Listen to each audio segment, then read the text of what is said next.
I'm Justin Achilli. I've worked on role-playing games, card games, tabletop games, board games, video games, and one of the things that I am most interested in is getting players to play those damn games. So, I've been working on video games most frequently, but also in my evenings, and some of you are working for me, I'm working on role-playing games still. So I think there's a lot of back and forth, the things that make me want to play video games. I also want to do in role-playing games, and in fact I think role-playing games do many of them much better. And I wanted to kind of explore those with you guys and kind of open a dialogue, see if you agree with me here and maybe I'm just talking out my ass, or if these are the things that actually motivate you so I can help make better games for you. So first of all, a little bit about my background. I started out at White Wolf in 1995. I quit a whole bunch, I came back a whole bunch, I've quit again. So now I'm at Red Storm, which is a Ubisoft studio up in North Carolina. And I'm doing freelance work for Onyx Path Publishing. I'm the developer for Vampire the Masquerade, and Rich is the master publisher here, so that's kind of the new step in how White Wolf is publishing books. So a little bit on what I've done. I was the developer for Vampire the Masquerade starting in about 1998. I designed and developed Vampire the Requiem thereafter when we concluded VTM with Gehenna. And then we did Requiem, and then now that Onyx Path Publishing has the license to do Vampire the Masquerade again, I'm doing that again. I worked a bit on the World of Darkness MMO from 2007 till some point early last year, where I left to be lead design on the multiplayer portion of Assassin's Creed Revelations, and then finished that project. Came back here from France and worked on a few social games on Facebook. If you played House MD, that was one of mine, and Yard Sale Social, which is not, I don't think it's actually publicly playable right now, but it's in beta. That's a Zynga partnered game, and I'm also working currently on a AAA project that hasn't been announced. That's also a picture of me there. So, the big question for me: why do we play games? We play games because we like them, we get something out of them. What is it? What about games is rewarding? So here's a question for you. You kill the prince and I will give you a reward because I have the power to do that. Do you want a shitload of Dracula points, or would you rather have a dot of a discipline? What are Dracula points? Exactly. Exactly. It's obtenebration. You would get obtenebration. Do you want the Dracula points? What are the Dracula points? That's a great question. So, looking at motivation, why do players do what they do? There are two different types of motivation. There's extrinsic motivation. Extrinsic motivation comes from somewhere outside the activity itself. And there's intrinsic motivation.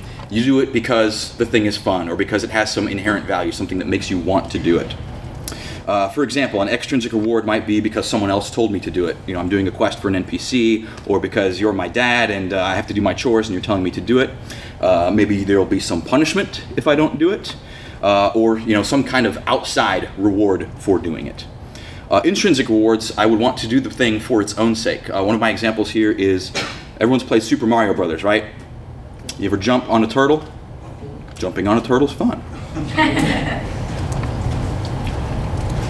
We want to do things that are fun. We enjoy doing it for its own sake. We do it. One of the concepts here is that learning is part of the fun. This is an idea that Raph Koster had put forward in his theory of fun. Raph worked on a bunch of games, and most recently on Metaverse, but he also worked on Star Wars Galaxies. And one of his ideas was that all of the classes that the players can play in those games, they need something from the players who are playing one of the other classes. So there's a player type who wants to go out and inflict himself on the world. He wants to kill stuff, but he needs help from someone who is sort of a support player or someone who's a more social player. So that killer player needs to come back to town and have a game relationship with one of the more social players. So the system itself is designed to push players of different types into contact with one another. An intrinsic reward also, it kind of contributes to my image of myself. I'm doing this, I play games because I'm a gamer. I identify myself as that. So this playing games helps me identify as a gamer. So talking about rewards, two types of rewards as well. There are exogenous rewards. Exogenous rewards, they're similar to extrinsic motivations. They come from, or they belong to outside the game itself or the experience itself. And the opposite is endogenous rewards, which kind of feed back into the activity or relate to the thing that I'm doing. So exogenous rewards, again, unrelated. For example, at Gen Con one year, I found this weird sandwich in the garbage and took it to the booth and said, anyone who eats this sandwich, I'll give you a book. We gave him Tolus. So the guy ate this sandwich I found in the trash and got himself a $120 book. Completely unrelated to eating the sandwich. Actually, his reward for eating the sandwich was probably some kind of fluke parasite or whatever. But he also got a book as an exogenous reward. Also, for example, if you shoot an alien, you can have some points. Like we talked about earlier, the points, what do the points mean? Who knows? Endogenous rewards are directly related to the activity itself. They can actually make you better. So the opposite of the Dracula points was the dot in the obtenebration discipline. Killing the prince, if you take the discipline dot, might actually make you better at killing princes. So another example would be buy a book. You like books, you can have another book free. Or kill the prince, and you can have some vampire powers. There's the prince at the back of the room, by the way. So these rewards that I'm giving you, these Dracula points, how frequently do they come? What causes them? There are two different triggers. An interval trigger is something that happens over a period of time. Every 20 minutes you're going to get this, or every 5 minutes you're going to get strawberries in Farmville.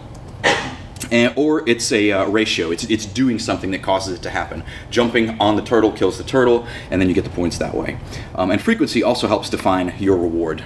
So you can have a fixed frequency. Again, every 5 minutes, you know that 5 minutes is going to occur, you're going to get your reward. Or a variable frequency. Obviously, it might be 20 minutes, it might be 15 minutes, it might be 2 minutes. This is kind of that slot machine idea too, where every now and then you don't know if the slot's going to hit on the next turn, you don't know if it's going to hit 20 turns from now. So your trigger plus your frequency, those help define your reward. The human mind itself is hardwired to enjoy surprise. It's why surprise at your birthday is so much fun. So for example here, looking in your pants pockets. Surprise, here's some money. Woohoo, it's great.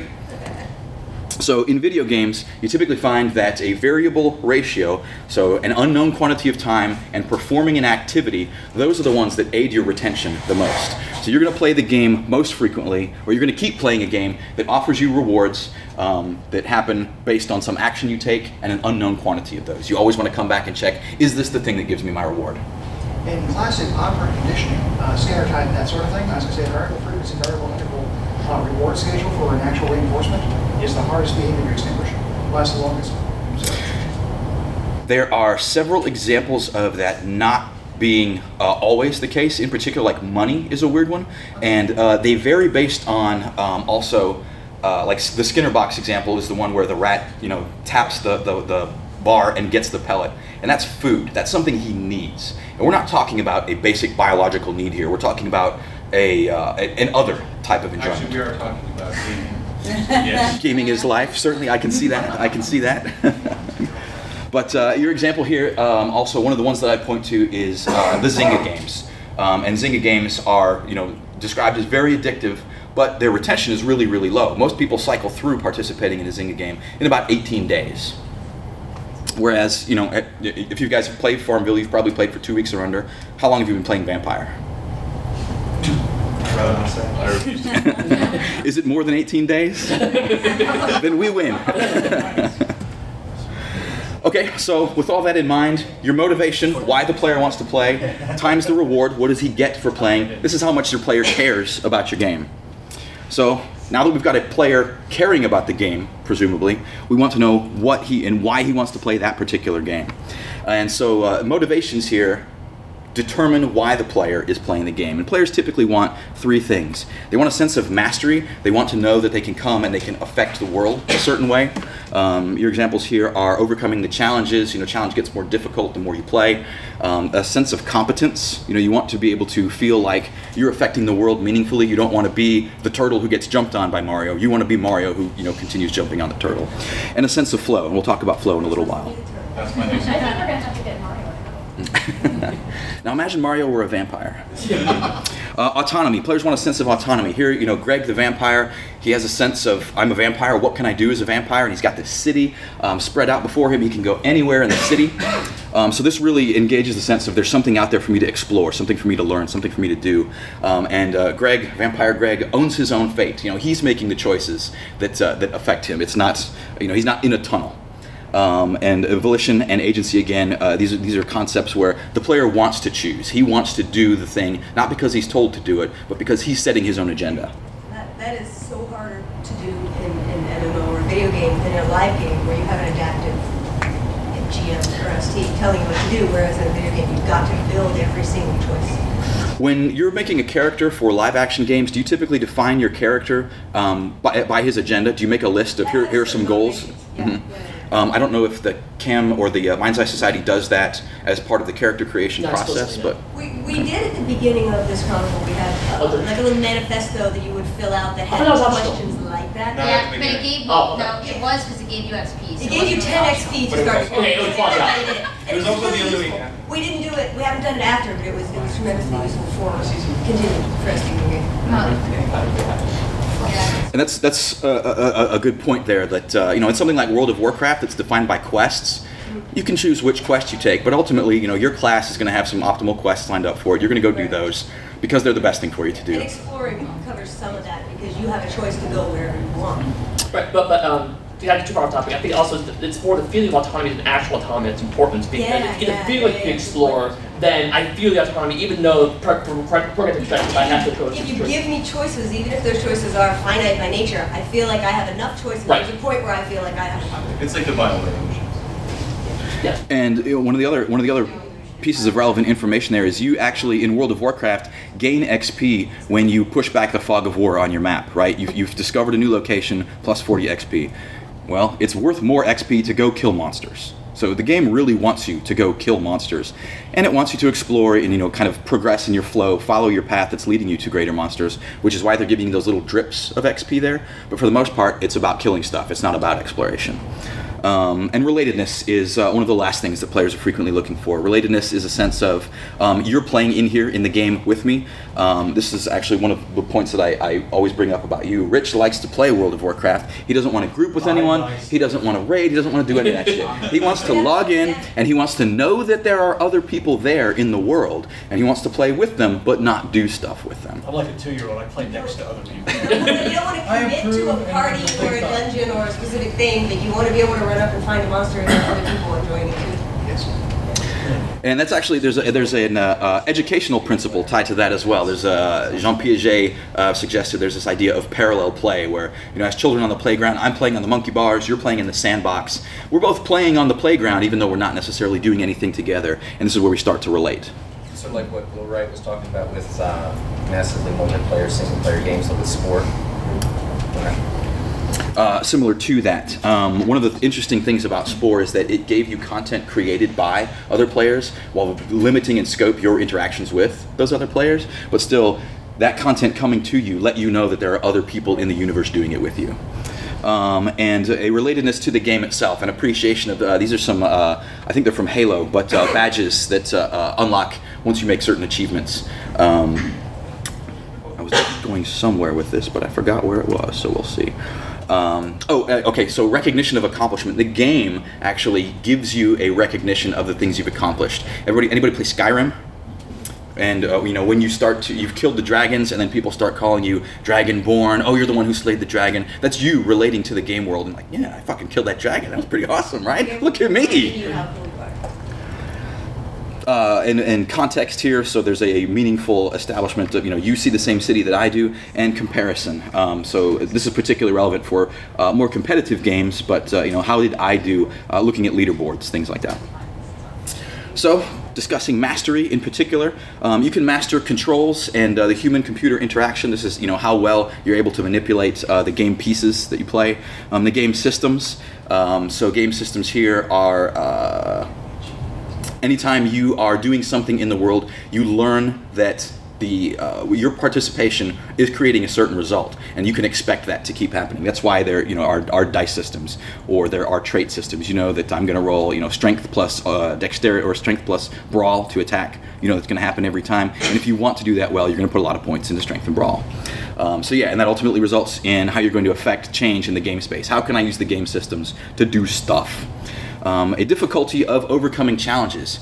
Typically, your games you're going to find become more difficult the longer you play because you're acquiring this mastery. The more time you get, the more practice you get at it.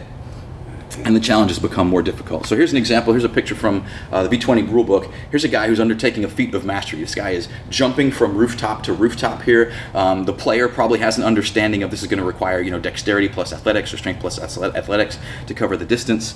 If he's, you know, a starting character, he would probably have less capacity to do this than a more advanced character. And a player who knows how to manipulate the environment would say, okay, well, I'm not going to do this on a rainy night. I would rather do this on a dry night where I wouldn't suffer a penalty. You know, he understands the game systems that are happening here. So for example, our player who's going to go kill the prince, he might use a monofilament katana to kill the prince and protect himself from blood rockets with armor-plated trench coat that's warded against thaumaturgy, and then he goes Krinos. This is a player who's demonstrating mastery. Demonstrating something. So looking at autonomy, that sense of exploration of the world, the player wants a freedom to explore. This isn't just geography, this isn't just go explore the world, but this is the concepts, this is social structures in the game, system combinations. This is, you know, last time I played Sabat, I'm going to play Camarilla this time, or I'm going to be an Anarch. I wonder how that's going to be different. My traits, I take different traits, you know, when I play different characters. How far can I press the traditions and get away with it? What disciplines or skills can I put together? Basically, how can I take these game systems and do interesting things with them? Autonomy here, we just talked about setting one's own goals as well. Every player, every character, part of what defines him is the things that he wants to do. The player also wants to choose who and what to interact with as well as how. Again, Rich just wants to play by himself, not interact with others. Others of you might say, all right, let's get 45 people together and go raid that dragon. So here's another illustration that I think gives us a sense of autonomy here. We've got this character here. She obviously has some goals, some ambitions. She's got a sense of personal flair. You know, she's chosen her clothing. She's carrying this particular umbrella. She has an entire city behind her that she's ready to explore as she defines, you know, where do I want to go? Do I want to go to that, there's a coffee shop in the back, or do I want to go way past where the city's environs itself are, maybe examine those trees? So our prince killer, once he's killed the prince, what's he going to do next? Is he going to become, you know, another tyrant prince? Is he going to become some kind of anarch revolutionary? Is he going to turn it over to the Sabat? There's a lot of autonomous things, a lot of decisions the player can make here. And then relatedness. So relatedness is exemplified by the presence of other people, that shared experience, that parallel play. And this can be cooperative or competitive. In like a first-person shooter, you're comparing headshots, you're comparing kills, KD ratios, that sort of thing, or you're working together, you know, getting the guild together to go fight that greater challenge. The player also wants to understand, he wants to relate to the world. He's building a sense of cause and effect here. When I go to the prince and I kill the prince, there are probably going to be repercussions. And then appreciation for what the player has done. Remember calling me, I'm the Dragon Slayer, I'm the Prince Slayer, I'm the Kin Slayer, I'm the Kwisatz Haderach. Eventually the player will acquire a sense of reputation. This can be something like a leaderboard, who's number one on the leaderboard, or it can be, you know, Vampire obviously works with status and prestige systems, things like that, where you're recognized for the things that you take, or that you do. And here's a group of players, you know, or a group of vampires. They obviously relate to one another. They might have a common goal together. They understand the relationships and what roles each has in the world itself. So here, relatedness, do you know who I am? I'm the motherfucker who killed the prince. You know, it's a sense of recognition for the things that you've done in the world. And now going back to flow. This relates to mastery a little bit, but the challenge difficulty here, if you were always fighting, say in D&D, if you know, you were fighting goblins from levels 1 to 20, it wouldn't be very challenging. As you increase in level, there's not much that, you know, not much threat a goblin poses to you. So the idea of flow is this kind of sense of you being at one with the game. You know, you found your muse, you're in the zone. A game wants to create this feeling in you.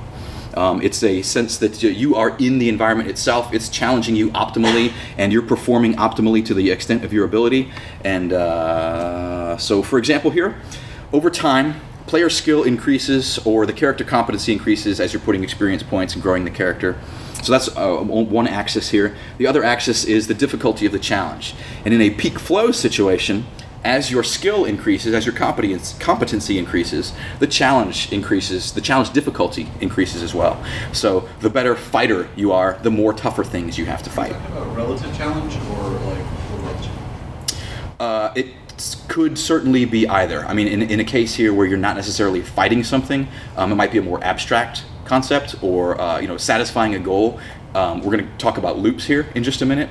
So like potentially you're facing this piece by piece. It actually probably doesn't look like an arrow. It's probably more stepped as you accomplish little bits of what you're doing. But then like at the very beginning, maybe I'm fighting the goblin, and at the end, I'm the emperor of the realm. So right, each piece contributes. You want that slight curve up where it's like I'm learning how to do something, the flat bit where you can enjoy and appreciate your mastery before the next ramp comes. So you have that kind of stepping of like, okay, I'm really awesome at this now. So Let me be cool for a little while. So here's I guess my question.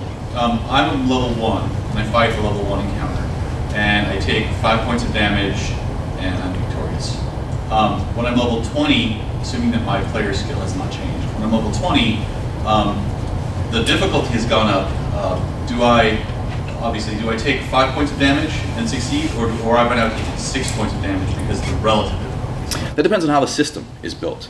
If the system is such that your capacity to withstand damage never increases, there's going to be some other system there that relates to how difficult the challenge is. It might not just be that you suffer damage. It might be when you were level 1, your reward might scale to increase as well. One thing that strikes me as a little bit of a difference so far, see, this knowledge goes, is that while the game designers and the actual numbers may show a change in difficulty and a change in reward and so on, anytime you deal with a social game, especially MMOs or ours, the player base understanding of what difficulty is and what they can do at a beginning level versus a later level is going to have an even bigger impact than the actual design. Absolutely, absolutely. And that's one of the things that people get together to play games because they're social, I think, because it's an activity that we share with one another. And you being a better player than me actually helps me be a better player. So part of my flow here is working with players who are better. You might be one of my challenges here. You might be very difficult, and I can't overcome you personally, but I've learned something from it. If things are too easy, you don't care. It's not worth the bother. You said that players get together to play games because they're social. How do you account for gamer antisocial behavior then? Define gamer antisocial behavior. How many people have you met in gaming scenarios who don't seem to socially want to interact? Like the guy who doesn't want to join a party?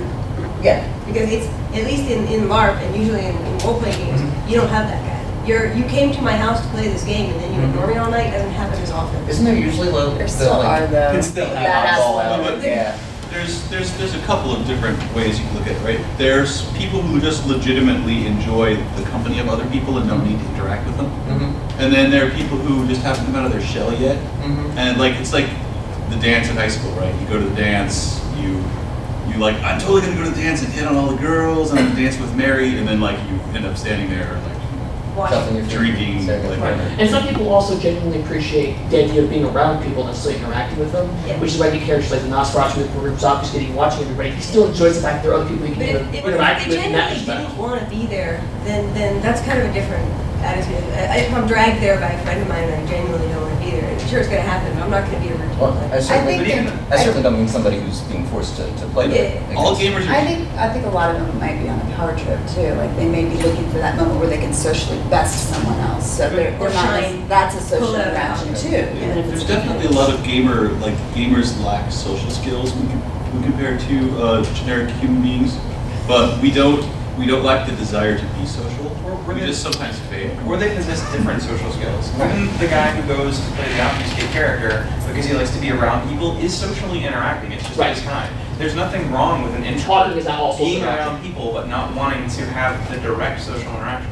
Gamers, I don't think, have bad social skills. They just have different social skills. So then that would imply that depending on the game or the environment or whatever, with whatever group, there would be a different social dynamic. Sure, and it really is. Different games have vastly. You get the teabag game where the entire social interaction is like, fuck you, dude, they kick your ass. Which is still social interaction. There is a viable play style there that one of the four quadrants of the Bartle archetypes is the killer. He doesn't necessarily want to kill other players, but he wants to inflict himself on other people's experience.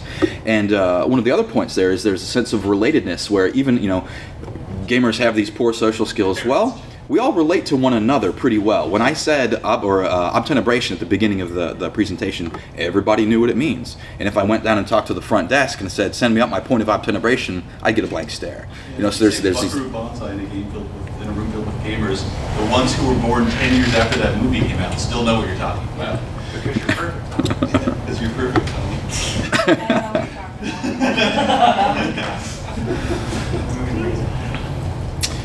So yes, if it's too easy, if you don't achieve that sense of flow with ease, you get bored, you go away, it's not challenging, it's not worth doing. If it's too hard, you get frustrated, you get a sense of anxiety. God, I really can't do this, fuck it, I quit. So really, what you want flow. So with these basic ideas in mind, how do you make them work? You know, let's go back to this point. Do you want those shitloads of Dracula points? Well, Dracula points you would have earned from playing the game, obviously, so there's some degree of relationship there, but it's very, very marginal. There, you know, there's what is the Dracula point if it doesn't define a shitload. do anything? It's more than lots, and they don't really do anything if it's just a stat that you're keeping track of. And it's how rare, right? Like, is this my only option to ever get Dracula points? Then yes, I will. And do I get 2 for this game? How do I use the Dracula point? You don't. You don't. It's just a score. It's just a number that suggests. Is it a score like on Xbox where everybody sees my score? Like, I don't want to say like I'm walking around a lark of 84 stuck on my head, but Status, like, right. is it like status? It could be. It might not be.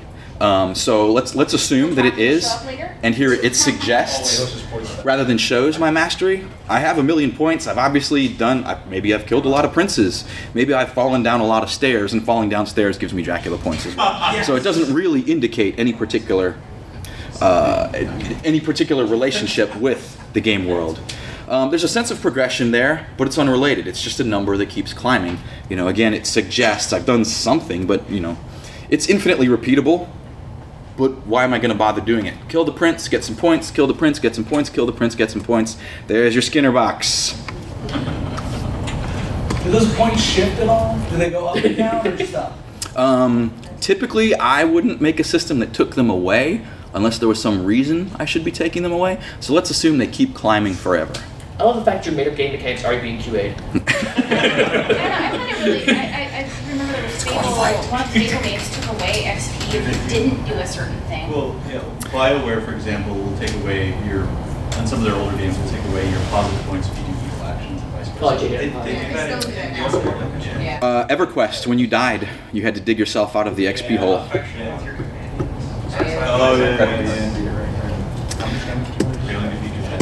So let's talk about the obtenebration reward instead. Obtenebration comes from playing the game, just like the points do, but it relates to playing the game. I can use obtenebration in the world. It has a meaning. Now that I have this obtenebration, does that mean you're a La Sombra? There's a suggestion here. There's something else going on with it. Points back into the game. Now it almost asks as many new questions as it answers with me being able to affect the world. It makes me better at doing the activity that I did that I got it for. Now that I have obtenebration, I can hide in the shadows. I can kill more princes. Or strangle them with shadows. It's a new avenue of mastery. I'm starting to explore things. Now that I've got this first dot of obtenebration, I'm going to continue down this path. I'm going to earn more dots. I want to play more. I want to keep exploring this. It gives me more opportunities for autonomy. How can I combine my obtenebration dot with my other disciplines? How can I explore the world with obtenebration? What can I do with it? It gives me a new relatedness. That's the guy with obtenebration. That's the guy who killed the prince. And it indicates multiple different avenues of progression here. So now that we're talking about progression, yeah. Let's say that there's also a third kind of reward. I know that I probably spent far too many hours in different games trying to play with how the different costumes on my characters look. My best friend plays for pets. That's her big thing. And her husband plays for achievement points. And if the game doesn't have achievement points these days, he's not interested in playing it. I think your look, though, would fall under autonomy. Right, and, yeah, I mean, there's also certain sort of mastery there, too. It's like, going, hey, I finally unlocked this particular outfit to go certain way, or I finally got this particular pet. It would fall under autonomy in, like, City of Heroes. It would fall under mastery in, like, World of Warcraft. Right, because of how you get there, the systems, right? You can do it as world completion. And that's why I call that a secondary reward, because it's not directly giving you a discipline and activity. But it's intrinsic. Right. Well, it can be intrinsic. Are you collecting the costumes because you like the costumes and you like to dress the costumes?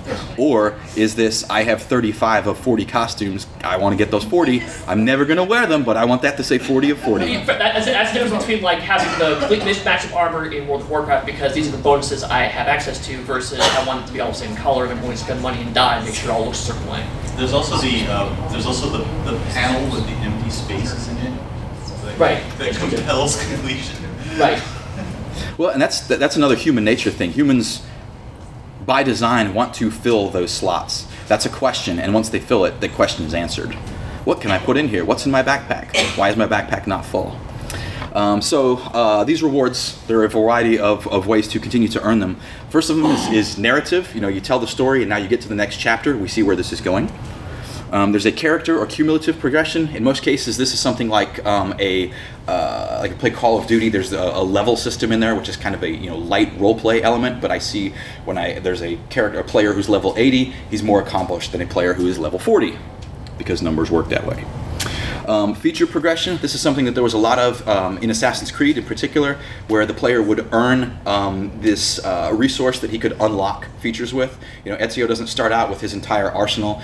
First he starts out with the hidden blade, and then he gets the smoke bombs, and then he gets the gun. So these are new ways to interact with the game. The gun lets you do this. The hook blade lets you jump higher, travel farther, and so you pick these up individually at a time. They help you explore the world more. There's competitive progression. This is leaderboards. This is accumulating points and comparing them to other players who have played. And there's also, I think, a big one here is social progression. And this is like what we were just talking about. You want these costumes, and you want people to see you wearing these costumes. And your other friend has the pets, and she wants to cultivate the pets, and she wants people to see her pets. And these are ways to relate to other people. Even the guy who's collecting those, he just wants the achievements. He also wants to be recognized for getting those achievements. So without some element of progression here, you don't really have the character's story. You just kind of have this tableau, and story is kind of important to some games like this. So how do you do this? How do you put this all together in a game? How do you make this happen? At Ubisoft in particular, we use core loops. We use a loop-based design. And we start with having a player objective or a game objective. The player wants to do X. Then there's a challenge. This prevents him from doing it. He needs to overcome it. And then comes the reward or the result.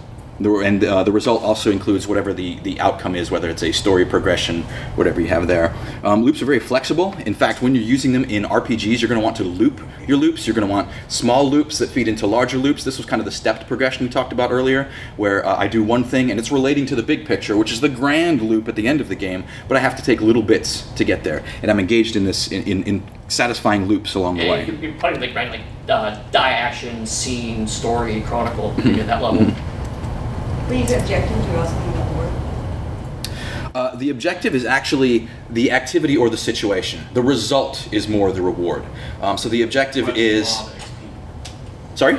Quest mob XP is simple too. Right. I want to get to the top of the roof. I have to figure out how to climb it, and once I get up there, I get a grand view of the vista, or there's a bucket full of experience points, or there's my obtenebration dot. But the objective itself is to get on the roof. Each of these needs to account for your player's motivations as well. If I don't care about getting up on the roof, if my motivation is to stay on the ground and become the toughest guy on the ground ever, this is not a good loop for me. And there you want to both satisfy the individual player, but also, in Vampire we're talking about coteries, or in Werewolf we're talking about packs. You need to address the motivations of the group as well. Why is this group staying together? Why is my Gangrel truck driver and the Toreador runway model and the Brujah crackhead, why the fuck are these people together? They need something to motivate and to tackle. And it can't just be, the prince gets you together and says, go do vampire stuff, you completely unrelated characters. The difficulty challenges need to scale. This was our idea of flow earlier. So I can't always just beat miserable neonate anarchs for the entirety of my game. I mean, I guess I could, but I wouldn't be in that state of flow there. I'd eventually be, yep. I mean, maybe I have to fight 30 anarchs as opposed to just beating up one anarch at a time. And again, the results include the rewards. I get whatever the outcome is, and that outcome gives me whatever my carrot is to continue playing. And I want to vary those results and rewards too. We talked about intrinsic and extrinsic motivation. You wouldn't just use the one best one every time. You kind of want to take a salt and pepper, a spice approach, and seed the game with a lot of them. Because variety is. You're going to be satisfied with a variety of different inputs. You're going to learn rewards that you like that you never knew you liked. And that keeps the player coming back. So in the short-term loop, when we talk about killing the prince, the first thing we need to do, we don't even know the prince is our enemy yet. So our objective here is to discover the nature of the enemy. Who is the enemy? And so who are these vampires? The challenge here, who are they? They're beating the hell out of us. Oh my God, they work for the prince, okay? We either need to outrun these guys, we need to overcome them, whatever. We need to turn the situation to our advantage. So the challenge is to, get the hell away from them or finish them off. And the reward here is going to be information. Now that we know that these vampires are working for the prince, they're kicking our ass. Obviously, there's some issue we have with the prince that needs to be addressed. And XP. We play at the end of the session. At the end of every session, there's a guide to how many XP you're going to get. So in the medium term, now that we know that the prince's flunkies are kicking our ass, we need to find the prince's vulnerability. Now we're motivated by revenge. This guy came after us for whatever reason. It's not going to set with us. We need to find the prince's vulnerability to serve this back to him. So how can we do this? Well, we need to find out where the prince is weak. We need to catalog his transgressions. So our challenge here is to find out the skeletons in the prince's closet. And this is any number of game sessions. This can last for one game session. Oh, we found the prince's journal where he murdered all these people. Or it can be, a year-long chronicle where we're finally, inch by inch, learning more about the prince, and we're going to have this very satisfying denouement at the end. Again, we're gaining information here. We're learning about the things that the prince has done that steered him awry in our relationship with him. We're also gaining leverage over the prince in the world. We're not necessarily using it yet, but we're gaining this in-game resource that's helping us tell the story. This is satisfying our relatedness. Now, here's our relationship with the prince. Here's the prince's relationship with the world. We're building a relationship with the vampire community. Why are you guys trying to dig up dirt on the prince? And we're also gaining XP at every step along the way. And finally, once we have played our year-long chronicle, our goal here is we want to settle the vendetta. We're going to bring this prince down. We are going to kill the prince. And our reward here is vengeance. This is a very personal motivation. We're a very emotional response to it. And we're also acquiring reputation once we kill the prince. We're the guys who killed the prince. And now we have an opportunity. Do we step in and become prince? Do we put in a puppet? Do we move it to a different sect's alignment? What do we do here? And XP as well at the end. See, we're getting XP at every step of the way, and those XP are what we're using to increase our character's competence. And they're also a great way as a player to say to your storyteller, I want to do this. I'm taking my XP, I'm putting my XP in Brawl, I want to fight. I'm putting my XP in Etiquette, I want to be the master of witty repartee, and I want to cut this guy down in front of all of the gathered Elysium. I'm putting my experience points into what I want to do in the game, and that in turn is helping the storyteller build these loops that give me what I want. So it's a system that feeds on itself. So these loops themselves, we're going to put them inside one another. So here's one of our small loops, right? We're going to take any number of short-term loops here, and those will contribute to a medium-term loop itself. And then this can be repeated any number of times. You can do it in a larger long-term loop. This could have any number of dots, any number of loops in it. This is a visual depiction of your chronicle. Here's what you do night by night. Here's what we did over the course of last month. And here's how it relates to the year-long chronicle or the 10-year-long chronicle we're playing. So in summary here, we're talking about when and what are rewards. As a storyteller, you're going to want to vary your reward triggers and frequency. Players like to be surprised. So when you're constructing the chronicle with all these various progressions and rewards, change them up. Change them up. You're going to want to mess with the time. You're going to want to mess with the behaviors. One of the cool things about Storyteller system is, and this is something I'm trying to introduce more of in the V20 material. Like if you have a cool idea during the course of the game, here, have an XP. Surprise, great idea, good job. We didn't wait till the end of the session like we usually do to reward XP. It was just really cool. You did it on the spot. Good job. You want to vary your rewards by motivation. You're going to want to give some extrinsic rewards. What that may be varies in your chronicle, but certainly you're going to want to scratch a lot of these intrinsic itches. You're going to want to vary the rewards by progression type. That's social progression, the relationship of points, One of the cool things about the progression system in most role-playing games is they do a feature progression. You know, the higher level you get, the more powers you get, or the more dots you have in a discipline. Now, the more variety you have in effects you can create with that discipline. You're going to have a great deal of narrative progression, obviously, in a storytelling game, because that's why the guy is there to be a storyteller. He's there to help you tell the story, but you need to obviously give some of those other rewards as well. And never underestimate the value of an experience point. It sounds like if I'm playing for the experience points, well, I'm kind of a twink and I'm really kind of, that's not true. That's not true. The experience point is your atomic unit for turning the game into what you want it to be, and it's letting you dictate your character's story. Why would I take obfuscate instead of celerity? Well, I want to tell a story about hiding instead of moving really quickly. Yeah, one thing that Russell Bailey said I love about experience points. The experience points are votes for the player to what make the game they want to. So here you now have 5 votes to tell me what you want this game to be. And also the thing about the game that's probably the most addictive, right? Yeah. You're looking forward to what your vote is next month. Yep. They allow you to see what your progression is as well. Absolutely. It's an atomic number. Goes, oh, I have 50 experience points. That's more than 20 experience points. And your paycheck for the game. To a certain degree, yep. Imaginary money. And this is different for every individual troop. You need to find their sweet spot. We might have a group that likes to tell combat-oriented stories, where other groups want to tell more intrigue or mystery-oriented stories. This is going to be different for every group. I know you guys don't have to be told this, but it's worth remembering there. So here's a couple references that I looked at. The PENS model is specifically talks about the relatedness and mastery and autonomy. So I'm going to put these slides up probably on SlideShare. If you want to take a look there at Immersive is the company that did that particular theory. Csikszentmihalyi's theory of flow. I think this has been around since the 70s. But this is that idea of getting in the zone, satisfying. Nothing else matters right now. I'm playing the game. Endogenous rewards came from a GDC talk a couple years ago. I think it was 2010. And Chris Hecker is a designer. And the question is here, are achievements harmful? Are the players now playing just to get those achievements? Are they just trying to complete? Or are they actually playing for rewards that make the game more fun or make them better at the game? And then I mentioned Ralph Koster at the very beginning, his theory of fun, which posits that learning is a reward. That's a reference there for him. If you want to get together with me and talk about it, I love talking about this stuff. There I am on Facebook, there I am on Twitter, my woefully neglected website.